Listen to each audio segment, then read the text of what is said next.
Rikthehemi sërish në studio, vjojmë të qëndrojmë së bashku drejt për drejt në emocion e informacion. Në këtë pjesë të dy do të flasim për të rinj, do të flasim për brezin alfa, ata të rinj të cilët kanë lindur pas vitit 2010 dhe që aktivitetin e tyre më të rëndësishëm ditor duket se kanë scrolling, atë që edhe shpenzojnë pothuajse kohën më të madhe të tyre, pra qëndrimin më orë të tëra në telefon. Por, cili është ndikimi? Si ndikon në jetën e tyre ky proces, si po rritet ky brez dhe çfarë informacioni po merr dhe sa të përgjegjshëm nga ana tjetër po bëhen? Për diskutuar në lidhje me këtë temë, mua në studio është bashkuar Ardit Gavani, ekspert e tije. Ardit, faleminderit. Faleminderit juve. Gjithashtu kam edhe Ridvana Ajdari, psikologe, specialiste e politikave rinore. Faleminderit, Ridvana. Faleminderit. Dhe në bisedë drejt për drejt do të na bashkohet edhe zonja Entela Hidri, pedagoge komunikimi. Zonja Entela, të përshëndes, faleminderit që jemi ne. Faleminderit juve për ftesën. Ardit, e nisim bashk për ta shpjeguar pak kështu nga ana edhe teknike, një brez që është rritur totalisht në epokën e algoritmeve, le të themi. Si funksionon konkretisht algoritmi në platforma të ndryshme, për shembull në TikTok, në YouTube, për të krijuar varësi? Në fakt, dikur përmendej, unë thosha gjithmonë diçka që dikur në thonjza shaj brezi Z, do dhe vazhdon pa kjo, më thonë, është kjo miti online që brezi Z, po unë gjithmonë sa gjoja thosha që prit sepse kemi alfat që do vinë, apo aq më keq pas alfave e tjerë që do jenë shumer më të varur dhe shumer më të prirur ndaj teknologjisë, sepse do rriten në kulmin e teknologjisë. Domethënë, edhe ne që jemi, më thonë, unë jam brezi milenial, më thonë, edhe ne kemi pasur pak teknologji, për ka qenë në fillimi, më thonë, edhe sot është teknologjia është ndryshe. Arsyeja pse është ndryshe, për që përgjigj edhe pyetja sepse gjithë platforma që ne përmendim, YouTube, Facebook, Instagram, TikTok, etj, kanë avancuar shumë. Domthonë kanë punësuar kokat e programuesve, do thosha, përfshirë dhe në bashkëpunim me psikologë etj, kanë investuar me miliona dollar ndër vite që këto platforma janë perfeksionuar për ndërtuar to algoritmet që ne dëgjojmë shpesh. Algoritmet janë thjesht një kombinim kodesh, do të thonë sintaksa kode, që kryen një funksion të saktuar dhe në platforma detyra kryesore që to kanë është të krijojnë një farë profili për ty. Do të thonë krijojnë një profil digjital që lidhet me një numër ID, për shembull, unë mund të kem 3, 5, 6, 2, etj. Nuk është se më njohin si Ardit, po më njohin si numër. Dhe mundohen të kuptojnë, domethënë, se kush janë pëlqimet, preferencat e mia, pikat e dobta, pikat e forta, për shembull, Arditi pëlqejnë kompjuterat. Dhe mundohen që të rekomandojnë video, reels, informacion që kanë lidhje me gjëra që mua më pëlqejnë. Pra, ta themi shumë edhe thjesht për ta kuptuar edhe ata që na ndjekin. Nëse ti klikon një video në TikTok që ka të bëjë me kompjuterat, në vim si algoritmi do të sjell vetëm të tilla video? Po, domethënë varet, është shumë më komplikuar se kaq, domethënë, unë do mundohem ta mbaj thjesht. Ndonjëherë njerëzit, domethënë, to janë aq ekstremisht të sakta për të të rekomanduar se çfarë ti pëlqen, ndonjëherë din më shpejt se ty se çfarë, din më mirë se ty se çfarë pëlqen ti.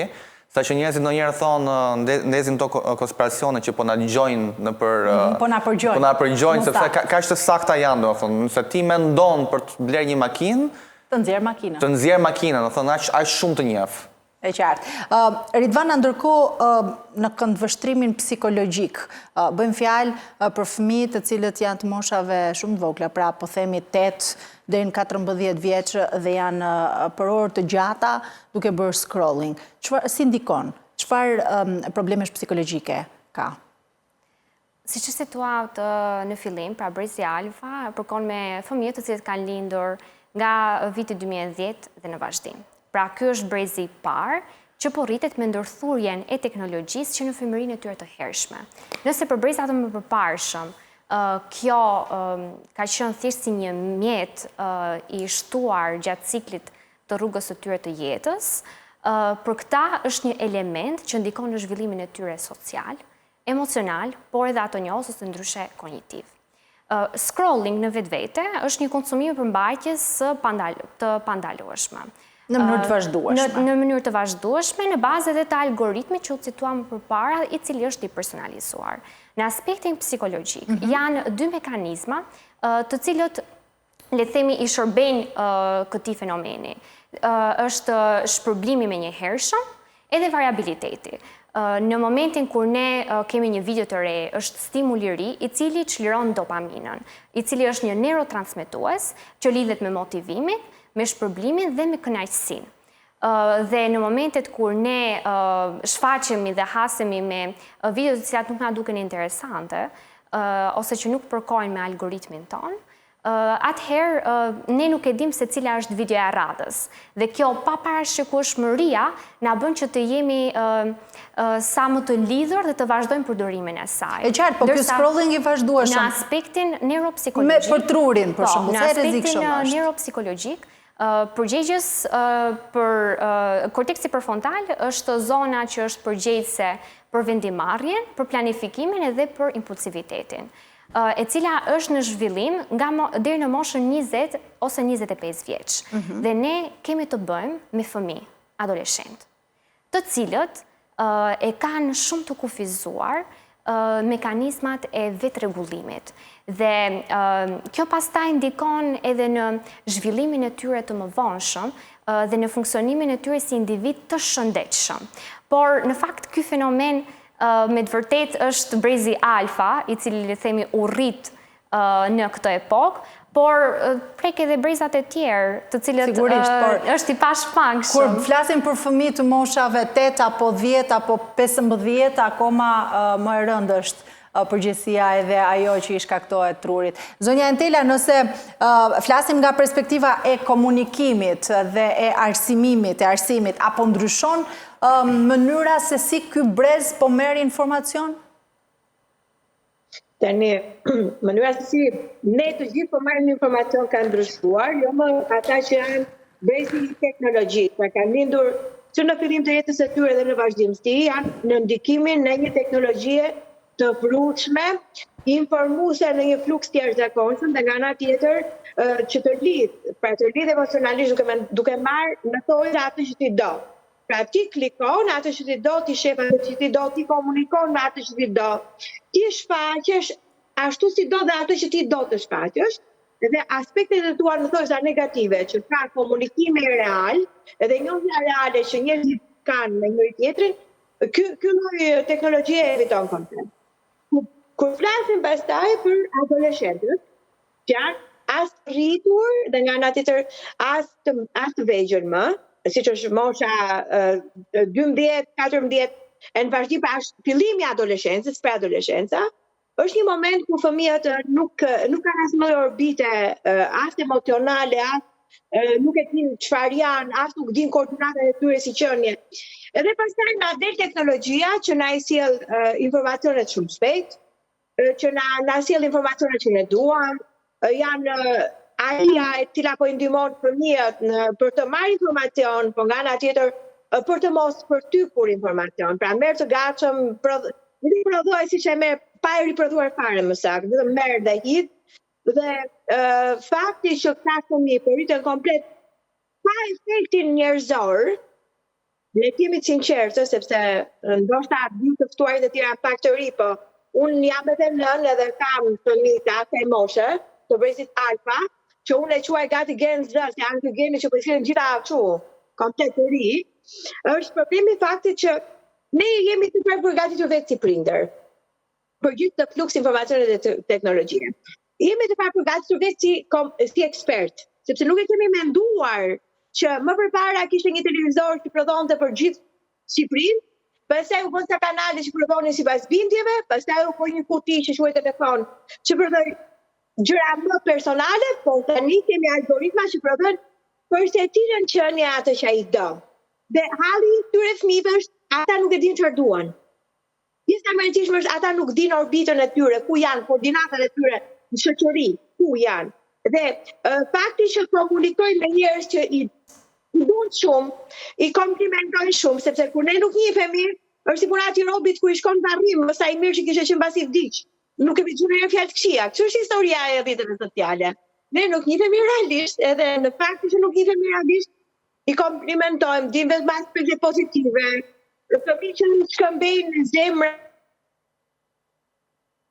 duan të komunikojnë pastaj me tjerët, për vetë faktin se janë është edhe një pjesa negative që ka komunikimi njerëzor, pra që ne mërzitemi, që ne keq kuptohemi, që ne njitemi si duhet, njerëzit nuk duhet ajojnë që ne s'kemi një shtëpi të bukur, që ne nuk kemi veshje, që ne nuk bëjmë pushime super luksoze, që ne nuk hajmë në çdo restorant. Është një brez që varet shumë nga teknologjia. Po, edhe krahasimi social. Po, zonja Entela, kur flasim për këtë marrjen e informacionit, edhe ti e the që edhe ne marrim informacion nga kjo lloj mënyre dhe mënyrat janë shtuar dhe secili zgjedh ku ta marr. Po dakord, ndoshta kur je në një moshë madhore dhe ti arrin ta perceptosh se cili është burimi apo kanali ku e merr. Fëmia që është pa orbit. Pikërisht, pra, ka një filtr, ne kemi një filtr, e cila sepse kemi për shkak të pjekurisë ose të dijes. Plus secili nga brezat e mëparshëm ka pas kontakte me librin. Do të thënë që nga brezi alfa e më lart ka pas kontakte me librin. Brezi alfa është brezi që kontakton gjithmonë e më pak me librin edhe me jetën reale. Do të thënë jam shumë e sigurt që po ta kenë parë vetëm pulën në video reels, nuk u pushet mendja që pula ka pupla, në thojza. Pra e marrin aq të pa përtypur informacionin dhe aq të mirëqen informacionin dhe janë aq të pangopur emocionalisht, sepse njeriu ka nevojë për qenie sociale, janë gjithmonë në mungesë të vazhdueshme dhe nuk duan gjithmonë edhe pak të komunikojnë, por janë një brez introvert është jashtëzakonshëm, ose depullizuese, se depullizimi është gjuha që njeriu tregon mungesë. Është traumë e pashëruar, është komunikimi i pashëruar dhe janë mungesat e jashtëzakonshme të këtyre të rinjve që o kthehen që duan të dominojnë o futen fare në introvertizëm 100% dhe janë të vegjël që kalojnë stres, kalojnë ankth, kalojnë depresion. E qartë se do t'i diskutojmë edhe këto, zonja Entela, se janë shumë të rëndësishme për t'i cekur të gjitha. Po fillimisht për ta kuptuar vërtet se çfarë është, se ne flasim gjithmonë ardit për scrolling, për TikTok dhe këto video që në mënyrë ndoshta jo teknike, po të përditshme ne i shpjegojmë pra që telefoni po na përgjon, po teknologjikisht le të themi janë dizenjuar këto scrolling pikërisht për këtë, pra për të krijuar atë varësinë dhe për ta mbajtur brezin alfa pas vetes. Po, do thonë, qëllam përpara jo vetëm brezin alfa, termi do thosha online quhet doom scrolling. Do thonë, kjo është do thonë një scrolling i navigim, do thonë shqip, do thonë i pambarueshëm. Edhe po ta vini re të gjithë platformat që kanë një farë suksesi, kanë to reelse, to videot shorts që quhen të shkurtra, që janë perfekte për trurin. Më thënë, psikologja duket e dëgjova pak që e cakiti, që është material që nuk mbaron kurrë. Dhe materiali që nuk mbaron kurrë me video të shkurtra që japin të gjitha mesazhe të ndryshme dhe që ti as nuk e di se çfarë do vi më pas, janë shumë entuziazmuese për trurin. Dhe nuk janë bërë kështu gabimisht, nuk është rastësore kjo. Realisht po shikosh për shumë të stafet e këtyre platformave të mëdha, kanë nga pas përveç programuesve që përmenda që janë ata që realizojnë, kanë analist, kanë psikolog, më thonë janë psikolog të punësuar që thuhet, okay, si mund t'i bëjmë njerëzit të qëndrojnë sa më gjatë në platformë. Sepse këto platforma bëjnë lek, më thonë kur është një shprehje që kur ti nuk paguan për diçka, produkti je ti. Dhe ne nuk paguajmë për këto platforma, dhe produkti jemi ne vetë. Është informacioni ynë, është truri jonë, syri jonë që vazhdon shikon. Klikimet tona. Dhe kështu është mënyra se si këto platforma qëndrojnë gjallë. Kjo kombinuar edhe me mungesën e ligjeve ndërkombëtare, se në asnjë lloj shteti nuk ka kufizime që ti thot platformave që dëgjon, mos e bëj videon për shembull 5 sekonda dhe të vazhdosh, domethënë materiali pafund, sepse është krijon varësi ndaj trurit, nuk ekziston diçka e tillë dhe platformat kanë qenë teknikisht të lira të vazhdojnë. Pra nuk ka një kufizim informacioni, po sa janë të personalizuara këto algoritmet, le themi, apo përmbajtjet që u shfaqin fëmijëve? Siç e përmenda përpara, është një term në kodim quhet predictive coding, do të thonë kod që parashikon. Dhe e cakita pak më përpara për të pjesën që se kam dëgjuar shpesh edhe nëpër media që njerëzit kanë bërë emisione dhe thonë që ne na dëgjojnë në fakt, na dëgjojnë, ka këto konspiracione të mëdha. Personalizimi që bëhet është aq i fortë, do thosha, thonë është aq suprem. E qartë, po si ndodh kjo tek fëmijët e kësaj moshe, se për shembull në TikTok mund të logohen edhe fëmijë të moshës 10 vjeçare, po themi dhe të fusin të dhënat e tyre? Patjetër, po, mundet edhe të gënjesh, domethënë edhe edhe nëse, sepse zakonisht për shumë materiali që jepet për fëmijët nën moshën 16 vjeç është i ndryshëm nga po një fëmijë mund të gënjejë, mund të thotë për shembull jam 25 vjeç. Dhe nuk është se kam në një farë forme për shembull që platforma përdor kamerën që të shikoj që je vërtet aq sa po thua. Do thonë është i hapur, interneti është i hapur, i vetmi filtrim që interneti ka është filtrimi që bëhet vetë nga platformat e mëdha dhe materialeve shumë ekstrem të këqija, që mund të kenë bëjnë për shumë me vrasje, pedofili, etj, dhe më thënë materiale erotike, që to nuk është se fëmijët i aksesojnë ekstremisht shumë lehtë. Eksakt, cilat janë këto platforma që kanë kufizimet më të mëdha dhe... Google i bën një punë shumë të mirë, Google i bën një punë shumë mirë për të filtruar, sepse diçka që është përmendur shpesh nëpër media, po nuk është keq të ripërmendet, është 89% e internetit është i zi, është dark, domethënë dark web quhet, dhe njerëzit nuk e aksesojnë dot, nuk e shikojnë. Domethënë do duhet të kesh disa forma të caktuara se si mund të aksesosh. Interneti është më i keq se kjo që shikojmë ne.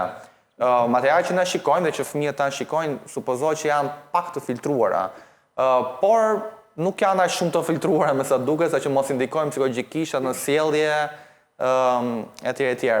Unë se ndonjëherë kur janë ato tema më gjimon pëlqen të jap një farë këshille si ekspert IT. Unë për vete jam një djalë i ri që ka bërë, më thonë, më ka notuar karrierën IT dhe e kam pak të vështirë të shaj teknologjinë. Po kush më njeh, domethënë e di që viteve të fundit unë jam bërë dua të bëj sa më shumë detox nga teknologjia. Domethënë, a ka mundësi të kem një kabinë diku në mal dhe mos kem as wireless mundësisht, sepse ja njoh rrezikun. E kam parë domethënë që të zhyt në një botë që të ndryshon edhe personalitetin. Domethënë nuk është, kam parë njerëz që kanë ndetur shumë gjatë dhe as nuk kanë dashur më të dalin me njerëz, domethënë siç thotë pedagogi janë bërë introvert. Dhe këshilla ime do jetë thjesht e tillë që e di që është ekstremisht e vështirë, se kush prind do ta dëgjojë do thotë që ky djalë i flet, domethënë në teori, po shmangani sa më shumë telefonat. Ma më pëlqeu diçka që dëgjova nga Ermal Ramaçi një intervistë, domethënë me Grida Dumën që e pash në YouTube që tha ne djalit ton po ja vonojmë sa më shumë vënien e telefone. Më thënë, sa më largë, sa më vonë ta marrë, pra është e pashmangshme, por koha tjetë sa më e largë. Dhe kam dëgjuar disa prind që bëjnë të gjë dhe nuk është e pamundur të bëhet, është e vështirë, po nuk është e pamundur. Do të thënë të orientohen drejt jetës reale, të mundohen sadopak se ndikohen dhe nga fëmijët e tjerë, do të thënë të lozin në top, apo të i qojnë për kurse, libra, etj. Të përditshme. Ridvana, ne folëm pak për këtë pjesën e ndryshimit, se ka dhe ndryshim karakteri, tha ekspertja e ti që e ka nuhatur rrezikun, edhe më shpejt e më herët se ne. Dhe kur flasim për ndryshime karakteri, ndoshta të moshës tonë, imagjinot çfarë ndryshimesh mund të ketë një fëmijë 10 vjeç, pra krahasime sociale, mund të ketë këtë përjashtimin social nga shoqëria, çfarë rrezikohet? Ata janë shumë të ekspozuar, pra ekspozimi është shumë i dukshëm. Fëmijët dhe adoleshentët janë në periudhën që ata po formojnë identitetin e tyre. Pra, janë në një periudhë që kërkojnë validim, kërkojnë mbështetje, miratim social. Dhe rrjetet sociale e japin këto feedback në mënyrë të menjëhershme, nëpërmjet lajkeve, komenteve, ose qoftë edhe shikueshmërisë që ata mund të marrin gjatë përdorimit të tyre. Por kjo krijon pastaj një krahasim i cili rrjedhimisht ul vetvlerësimin e këtyre të rinjve. Dhe me uljen e vetvlerësimit, më pas formohen edhe problematika të tjera të mëvonshme që mund të çojnë në një izolim social, e kështu me radhë. Pra, ata marrin të mirëqenë çdo gjë që ju paraqitet te kjo platforma dhe e perceptojnë atë si realitetin e tyre të vetëm. Kemi të bëjmë me një fenomen i cili në fakt është studiuar, që është fear of missing out, që do thotë frika për të humbur diçka. Pra, është në sensin e të humburit të përditësimeve të fundit, të trendeve, të memeve që po qarkullojnë në rrjetet sociale, por është edhe në sensin e humbjes së këtij shpërblimit dhe kënaqësisë së menjëhershme që ata marrin gjatë përdorimit të këtyre platformave. E qartë. Ndërkohë, zonja Entela, ju jeni dhe prindë dhe sigurisht që edhe nga prindërimi, por edhe nga profesioni, si shikoni ju brezin alfa? Janë më pak të përqëndruar se dhe ky scrolling i këtyre videove të shkurtra, short që të bën të humbësh mbi to, e ka hequr pak disi vëmendje nga përqëndrimi për shembull për një libër që ka shumë faqe, për një film që është shumë i gjatë? Por tash, efekti që japin videot e shkurtra dhe algoritmat cilët kapin këto lloj videosh, krijon një lloj varësie të padukshme, por të padiskutueshme, të gjithë fëmijëve, të gjithë njerëzve që ndjekin. Pra ne jemi të rritur që hymë për të çuar një mesazh pune dhe mbetemi duke bërë scrolling vetëm kur e kapin veten që pak s'kan kaluar ndoshta edhe orë nganjëherë. Dhe fakti që thash edhe efektet që jep në psikologjinë e fëmijës, edhe hormonet që prodhohen kur fëmia ndihet i lumtur, i fshehur aty te cepi vet që nuk po e shikon njëri, nuk po e bezdisin prindit, nuk po bëhet moral, nuk po ka kontakt me njerëz cilët po e shqetësojnë, po shikon vetëm ato gjëra që do, po shkruan vetëm me njerëzit që do. Unë personalisht jam pedagoge brezit milenium e të ftuarve tuaj në studio, por kam bërë një studim në fakt në 2023 me disa mësuese të shkollave të mesme, një informacion i përgjithshëm që fliste për faktin se sa fëmijë kishin lexuar në 3 muaj ver një libër. Dhe nga 100 persona që u anketuan, ishin më pak se 30 që e kishin përfunduar një libër gjatë verës. Dhe këta 30 persona ishin pyetur prindit dhe ishin motivuar me një dhuratë ose me shtimin e orës së ndetjes në internet ose me blerjen e një telefoni, pra ishin motivuar. Asnjëri, vetëm 3 fëmijë ishin fëmijë lexues nga 100 të anketuar. 100 fëmijë të anketuar. Dhe për mua kjo është shumë e frikshme, sepse ne si prindër duam rehat, po e them në gjuhë popullore. Dhe kemi vendosur të mos prindërojmë më. I japim fëmijës një telefon, i japim dhe refuzojmë. Dhe thashë zotëria që është e pamundur. Jo, zotëria është e pamundur për ne prindit. Është shumë e mundur për fëmijët. Ne jemi për prindër aq vegjetues, se që harrojmë që prindërimi është rol. Prindërimi është detyrim. Dhe po jetojmë inflacion vlerash, ku vlera më e madhe që ne po humbim është të prindërojmë. Dhe nëse ne si prindër hym në shtëpi, unë kam një parim kur hym në shtëpi. Edhe dua ta bashkëndaj dhe bashkëndaj në çdo studio që shkoj sepse ndoshta mund t'i vlej. Kur hyn në shtëpi 2 orë, unë nuk e prek telefonin me dorë. Të jetë djegur puna dhe gjithë dynjaja dhe gjithë qameti, kush ka ndruar jetë, do ta marr vesh mbas 2 orësh, nuk do ndodhi asnjë gjë. Dhe në këto 2 orë unë përkushtohem të gatuaj, të pyes fëmijët si janë, që ata të më shikojnë. Ndoshta nuk është aq e dukshme, për ata të më shikojnë që unë telefonin nuk e mbaj afër vetes. E vë në një hapësirë aty te kuzhina në sep fare dhe filloj merrem me gjëra që të jem aktive. Përpiqem të jap modelin, se ne kemi detyruar të japim modelin. Dhe ju siguroj që sa ato që ne do flasim, fëmijët nuk na gjojnë. Ne nuk modelojmë me fjalë, ne modelojmë me sjelljet tona, dhe këto nuk e luan asnjë lloj gjëje. Dhe në momentin që këta shikojnë, unë personalisht për shkak nuk kam rrjete sociale personale. Nuk kam. Kam një rrjet social ku bëj tablerje që është i djalit dhe që ma jep përpasere për të parë në gjë për të blerë, por nuk kam rrjet personal social. Nuk kam komunikim virtual me njerëz që i njoh në mënyrë të drejtë për drejtë. Sepse ata që i dua i gjej te kafja mëngjesit, i gjej te kafja drekës, i gjej te telefoni, i gjej te WhatsAppi, që do thua që është komunikim virtual, po është i drejtë për drejtë me njerëz që ti i njeh në jetën reale. E di kush është diferenca të komunikosh me njerëz që të njohin në jetën reale, nga diferenca me njerëz që të njohin në jetën virtuale. Se ti ndërton rrenën e gënjeshtrën e parë. Dhe pastaj ti do gënjesh mbi gënjeshtrën e dytë. Dhe ti do ndërtosh një realitet të gënjeshtër për të qenë ai njeriu perfekt, me jetën perfekte. Dhe këto vajzat e vogla dhe këto djemtë e vegjël duan të jenë djali që i ka bërë gjitha, që merret me sport, që e pëlqen gjithë, që ka histori radhës, ti mund të ketë historia e fëmijë 10 vjeç, po nejse. Dhe të tjerë që i blejnë këto, dhe pastaj mbi këtë gënjeshtrën e parë, të gjithë gënjejnë, ndërtojnë një jetë të fuskët. Edhe në momentin që një person njifet në jetën reale, unë ty të kam në TikTok, edhe fillojnë njifen në mënyrë reale dhe fillojnë qetësohen emocionalisht. Nëse thonë, dëgjoj se paska dhe kjo atlete të thjeshta, po se dhe ky hyp ka në autobus, po se dhe ky e pika ke kafja e thjesht dhe nuk e pika vërtet atje ku thoshte se e pinte. Po mirë, zonja Entela, sa e lehtë apo sa e vështirë është që ta balancosh këtë pjesë, pra përdorimin e teknologjisë dhe nevojën për zhvillim Të jemi sinqert, në 2029 më morën rrjetet sociale, më hakua ndodhi një shutdown, edhe ngela pa, nuk është se doja ta provoja, të jemi sinqert, edhe aty pas tash e di si është muhabeti, ndodhi që ndodhi, nuk po i hap një periudhë kohe. Dhe kam kaluar ja 5 vjet të mira nga ajo periudha e kohës, dhe jam aq e qetë emocionalisht, dhe nuk varet jeta ime personale, as çapo haj, as çapo pi, as ku kam shëtitur, as çfarë pushime kam bërë, as kam bërë pushime hiç, se varet nga gjendja emocionale dhe financiare që ne kemi. Për hir të së vërtetës, realiteti shqiptar nuk i ofron gjithve këto fluskat e sapunit. Dhe fëmia që të shikon që ti nuk je e varur, arrin të bëj pyetje vetes, jo prit se ky prindi ka diçka që nuk është. Domethënë, ka edhe një botë profesionale dhe sociale, dhe nga ana tjetër, pra nuk është, shife, është aq e vështirë sa çdo ti t'ja bësh procesin vetes, dhe është aq e lehtë sa ti merr përsipër ti shkosh procesit në fund.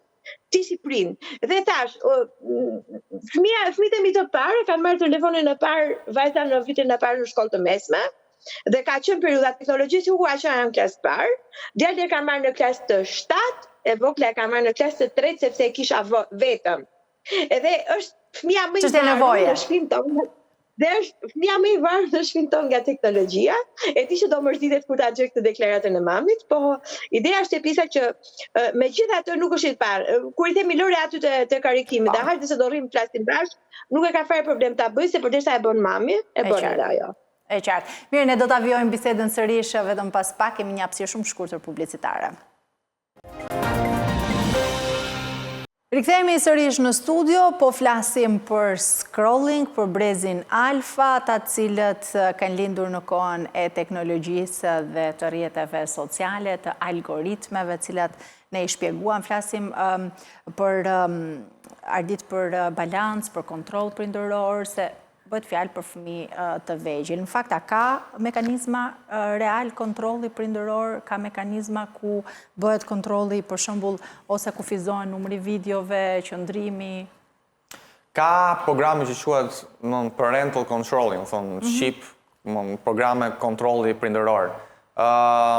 Nuk japin, ka një farë, më thonë, mjetesh që mund t'i përdorësh, por nuk janë aty ku duhet. Dhe më thënë, këto platforma që ne po flasim janë zhvilluar shumë më shumë se sa këto mjete. Dhe ndodh diçka që dhe për t'i përdorur këto mjete duhet t'jesh pak, prindi duhet t'jetë një përdorues i mirë. Mini IT deri diku, dhe më thënë që të ketë njohuri, më thënë, të mira në kompjuter, çfarë të kufizoj, si t'i instaloj etj. Që i bie duhet bërë kurs më vete. Pra nuk e bën kushdo. Nuk e bën kushdo, normalisht e bëjnë vetëm njerëzit që interesohen për ta bërë. Po prapë në thënë, këto mjete mund të ndalojnë faqe për shumë siç përmenda përpara, që janë për shumë faqe të rrezikshme, më thënë ku pedofilie, faqe erotike, faqe krimesh etj. Po nuk mund të kontrollojnë për shembull se çfarë materiali shikohet brenda për shembull në TikTok, e kanë të pamundur. Maksimale që mund të shkojnë është që mund të bëjnë një farë kufizimi të orarit, do të thënë që bie fjalë ti mund ta hapësh TikTok-un nga kjo orë deri në këtë orë. Pra, kufizimi fizik, le të themi, dhënia e telefonit, apo nëpërmjet platformës? Telefoni ishte i hapur, thjesht ky aplikacion nuk hapet nga kjo orë në këtë orë, domethënë bie fjala mund të hapet vetëm nga ora 6 deri në orën 7, një orë.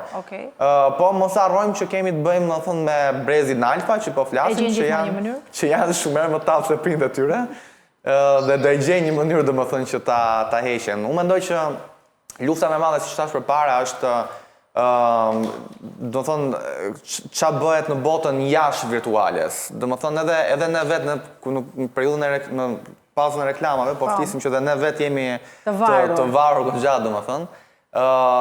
Dhe edhe ne vetë i bëjmë vete si tua disa kufizime. Për shumë, unë sa herë dëgjoj që e zëmë ka dalë iPhone i fundit, nuk e blej. Më thonë, mundohen të mbajnë telefon në thonjza sa më të vjetër që të më bëj punën që unë duhet bëj, ose pajisje sa më të vjetra që të bëj punë që do të bëj, sepse vëre diçka që sa më shpesh edhe te njerëzit, sa më shpesh për shumë kur blejnë pajisje të fundit etj, aq më shumë shtohet ky efekt. Dëshira, sepse ti po funizon varësinë. Domethënë një prind që blen iPhone e fundit fëmijës që tani është duke ndjetur shumë, jetë duke ja funizuar, domethënë ai nga qefi i pajisjes së re dhe nga fakti që mund të bëj më shumë gjëra me atë pajisje, ka më shumë filtra, kamera është më e mirë etj, je duke dënuar me duart e tua, kështu që këto dhe mundësisht kjo që përmenda edhe përpara që ta detyrosh pak ndoshta me forcë, më thonë duket e keqe kur e thua, po është për të mirën e tyre. Është për të mirën e tyre, do thënë që t'ja heqësh dhe nuk është problemi vetëm me telefon, është problemi edhe me konsolat, me pajisjet e lojrave, PlayStation, Xbox etj. Është me çfarë do lloj pajisjet. Pra është e njëjta varësi, le të themi. Është e njëjta varësi dhe prindit kanë përballë disa do e quaj, do thonë paralelizën, disa monstra teknologjike përbindësha shumë të fuqishëm. Domethënë që janë derdhur miliarda për t'i çuar këtu ku janë dhe ecin më shpejt se sa që ecin. Është një sfidë shumë e madhe është sfidë ekstremisht e madhe, për t'i mbajtur Është lart. shumë e thjeshtë ta thuash për shumë televizion që duhet bëjnë këtë, po të kesh fëmijë vetë, domethënë që të qanë që filani ka iPhone e fund, unë se kam pse sa blen ti mua, kam përshtypjen është pozicioni i vështirë. E për ta ndarë, sigurisht, se është nevoja e fëmijës, por ndonjëherë prindri edhe nuk arrit dot ta ndajë këtë, nëse është nevojë vërtet për të, apo është një nevojë sociale, le ta themi. Redvana, a ka studime të mirëfillta që lidhin përdorimin e smartphone-ve, pikërisht me ndjesinë e vetmisë, të izolimit, atë që folëm pak më lart? Në fakt janë realizuar disa studime longitudinale, ose siç quhen ndryshe të zgjatura në kohë, të cilët kanë bërë lidhjen mes përdorimit të smartphone-eve, të vetmisë, por gjithashtu edhe të izolimit social. Ne ndodhemi në një paradoks, kur kemi shumë lidhje virtuale, të cilat jo domosdoshmërisht janë të thella dhe jo domosdoshmërisht konvertohen në lidhje reale. Dhe mendoj që një ndër problemet më kryesore të këtij fenomeni është fakti i përdorimit të këtyre platformave si mekanizëm shmangës. Pra, kur këta të rinj i përdorin platforma për të shmangur emocionet që ata po përjetojnë, ose presionin sociale të cilin ndodhin, ose nëse themi në zhargonin e përditshëm, për të larguar mendjen nga shqetësimi të cilin ne po përjetojmë për momentin.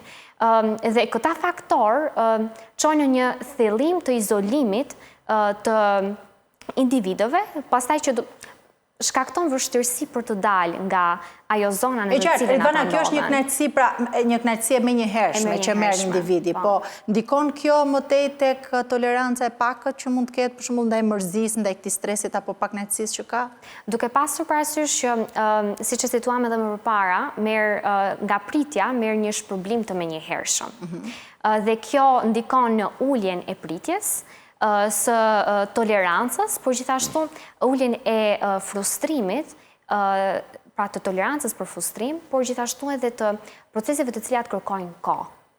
Pra, siç mund të jetë leximi ose studimi, të cilat pastaj kategorizohen si procese të mërzitshme, të lodhshme, dhe të vështira për të realizuar dhe të vështira për të bërë dhe për të implementuar. Dhe të gjitha këta faktor më pas ndikojnë në mënyrën se si këta individ të funksionojnë më vonë. E kjo është ajo. Ndjes vetëm duhet shaj një gjë shumë pa markohen fare, se të kjo aspekti tolerancës, kam vërë edhe një efekt, domethënë që shumë është bërë dhe shqetësues është online, që duke qenë që njerëzit i marrin lajmet nga rrjetet sociale, që dua ta specifikoj shumë fort, domethënë që në rrjetet sociale nuk janë burim lajmesh, janë burim opinionesh, domethënë nuk janë burim lajme zyrtare. Është vërë edhe një radikalizim i njerëzve, domethënë se dëgjova për të pjesën tolerancës etj që po flitet psikologja, që njerëzit kanë filluar të asarohen për tema që nuk ekzistojnë. Domethënë tema që janë komplet fiktive, tema që janë prodhuara nga AI, dhe kjo, domethënë ajo mungesë domethënë përballimi emocionesh dhe do thosha deri diku. Pra impakti që ato kanë. Po, shplarja trus domethënë që i është bërë, i ka çuar në veprime në jetën reale.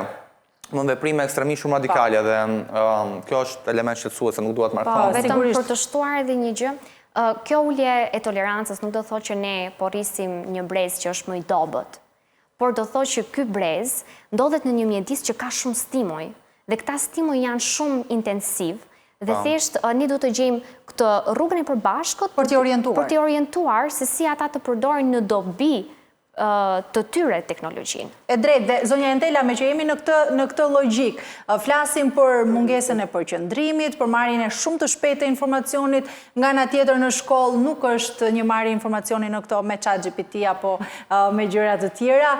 Si bëhet edhe mendimi kritik, pra sa ndikon tek mendimi kritik i nxënësve teknologjia, por nga ana tjetër shkolla duhet të updatohet me këtë, le të themi, vrap gjigant teknologjika, po duhet vazhdoj me ato ritme tradicionale të sajnë? Që kur një mësuese i thosh fëmijëve mos i bëni detyrat me ChatGPT, do thotë që është shumë vonë kjo, tani ka mbaruar si proces. Është instauruar që teknologjia ka hyrë jashtëzakonisht shumë në arsim. Ne në fakt, arsimtarve i bëj thirrje këtu, jemi taj momenti kur ne nuk i kemi mësuar, ose nuk po i mësojmë më fëmijëve si të mësojnë dhe si të memorizojnë. Momenti që fëmija mëson se si të mësojnë dhe si të memorizojnë, sepse jemi te efekti kohës së shkurtër, s'kemi kohë. Atëherë përderisa s'kemi kohë, ne duhet të shfrytëzojmë në mënyrë efektive aq kohë sa fëmijët kanë në arsim, në shkollë, ato 2 orë që ulen duke bërë detyrat, ato orë që shkojnë në kurs të një lënde të gjuhës së huaj ose ku dëgjon të formimit të matematikor e tjerë. Ashtu siç teknologjia bën përparimin e tyre, ashtu do të bëjnë dhe qeniet humane përparimin e tyre. Duhet të ndikojmë dhe të nxisim fëmijët. Shife, ne kemi një proces në shkollë që quhet projekte. Projekti nuk është vetëm të marrësh të kopjosh dhe të hedhësh në letër dhe t'ia çosh mësuesit bukur, ta bësh me lule, ta bën ChatGPT s'ka nevojë të lodhesh fare. Edhe programet të tjera AI, jo vetëm ChatGPT-ja. Problemi është e mësuesit që duhet të më ka bërë shumë përshtypje një mësuese të Alsim Vokshi, i kërkonte projektet me shkrimdore. Dhe më thoshte, kam arritur në konkluzionin se gjysma e fëmijëve nuk dinë më të shkruajnë me shkrimdore në shkollë të mesme. Pra kanë harruar të shkruajnë me shkrimdore, duke qenë se shkruajnë vetëm me kompjuter, me telefon, me AI. Mësuesi duhet i rikthehen fuqishëm faktit të bërjes së një detyre të mendimit. Pra ne kërkojmë sasi dhe nuk kërkojmë cilësi. Atëherë hajde se të rregullojmë atë që bëjmë gabim. Të kërkojmë cilësi dhe jo sasi.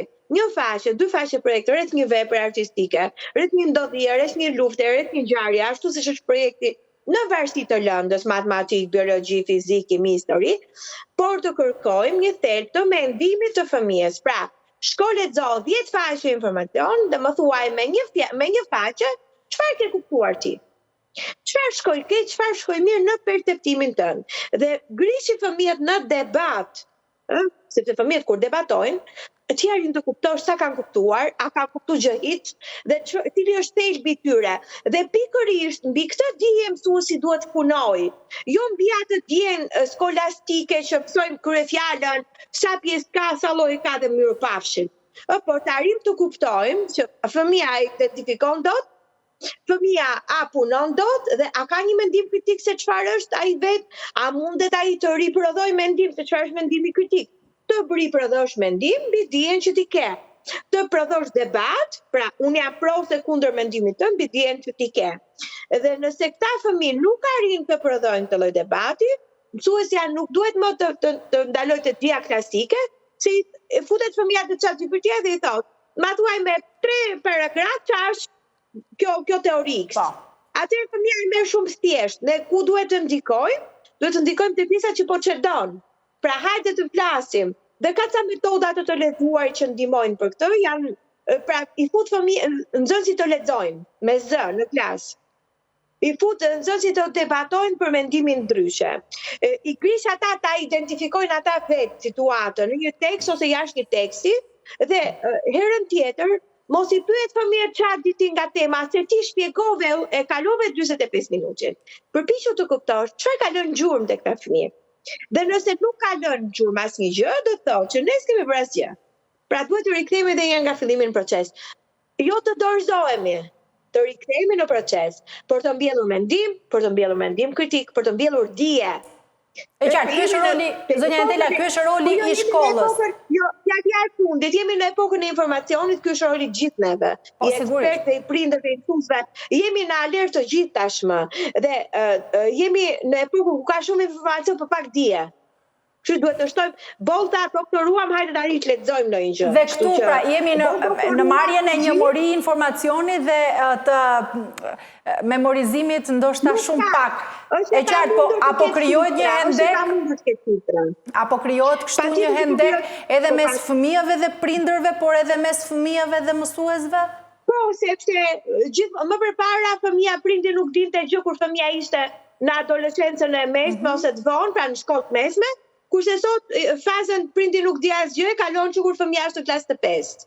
Pra, janë nxituar, janë përshpejtuar ritmet edhe stadet e fëmijëve tanë, kështu që duhet të përshpejtohet dhe të nxitohet dhe hapi ynë. A jemi pjesë e teknologjisë, a kuptojmë varësitë që krijon të ne, efektet që na jep. Atëherë që na gjëri krijon të një fëmijë që s'ka identitet akoma, është duke ndërtuar karakterin dhe personalitetin, nuk është përfunduar akoma as formimi i qenies së plotë që fëmia, perceptimi, pjekja e trurit, pjekja e mendimit. Aty duhet të nxisim, ne duhet të nxisim debat. Nuk ka më familje që vendos prindi dhe ka autoritet absolut. Përderisa fëmijët janë bashkëvendosës, grisi të diskutojnë pse. Pyeti pse, arrit të kuptosh sa percepton ai nga procesi, sa e kupton ai një proces që ndodh në jetën e tij, çfarë do lloj procesi që ndodh. Dhe nga ana tjetër, nxit komunikim real, sepse komunikim real fëmijën e bën të ndihet të ketë vetbesim. Pra nëse ti në shtëpi e nxit komunikimin real me fëmijët tonë, i thua ke të drejtë ose këto duhet ta bësh pak më mirë. Janë ca fraze klasike, jo ti nuk di pushosh, më vesh, sepse ai pushon, po jetia që do kërkosh komunikim dhe nuk ka më pastaj komunikim. E qartë. Dhe këtu, Ardita, jemi duke shkuar drejt një modeli ku inteligjenca artificiale po e njeh psikologjinë e fëmijës më mirë se sa prindri? Po, absolutisht. Është, siç e përmenda gjithë mjete që janë ndërtuar, na njohin dhe neve, jo më fëmijët, na njohin dhe neve më mirë. Edhe është diçka, domethënë që më vjen keq ta them, po do bëhet më keq me kalimin e kohës. Domethënë, para do bëhet më keq para se të bëhet më mirë. Pra le të themi pas 10 apo 15 vitesh ku e shikon brezin alfa? Unë shike vështirë të bësh parashikime, po mendoj se janë bërë disa mini studime dhe raporta që do jenë breza që do kenë probleme psikologjike, sepse siç janë parë edhe nga brezi i Z, domethënë. Do jenë breza që do kenë mungesën e aftësive reale, për shembull një statistikë që pashë mendoj që ka qenë saktë, më thënë se sot në internet nuk i dihet më çfarë shikon, ishte që ishte një si farë komedie që të vetmit breza që mund të riparojnë për shembull qoftë dhe një kompjuter apo të ndrojnë një gomë makinë etj, kishin tendencën të ishin brezi millennials, do të thënë brezi që jemi edhe ne. Sepse brezi përpara janë për shembull shumë të pa updetuar me teknologjinë, ndërsa brezi Z dhe alfa janë thjesht konsumator. Dhe më vjen keq ta them, po brezat alfa që ne po flasim janë tipik preja ideale e këtyre platformave dhe mund të them që përveç disa rasteve specifike kanë rënë komplet brenda, do të thënë kanë rënë komplet brenda këtij përbindshit të madh teknologjik të quajtur rrjete sociale. Dhe secili duhet ta gjejë si thua secili rrugën për dal nga aty. Do jetë pak një udhtim personal. Do jetë një pyetje. Televizion, shtypshkronja në 1900 ishte çpika më e madhe që ndodhi. Pra ne bëm shkrimin dhe shkrimi mbeti i shumë fishuar, flasim, jo shkrimi. Edhe ishte shtypshkronja më e madhe, gjithë më e madhe. Ku është sot shtypshkronja? Shtypshkronja ka çdo gjetje teknologjike ka një datë zero dhe ka një mbarim. Ju sigurojmë për të që edhe kjo epokë jashtëzakonshme fluksi nuk do jetë pafund. Ai gjenerimi aty brezave që nuk do vinë të bëjnë asnjë gjë nuk do ndodhi fare.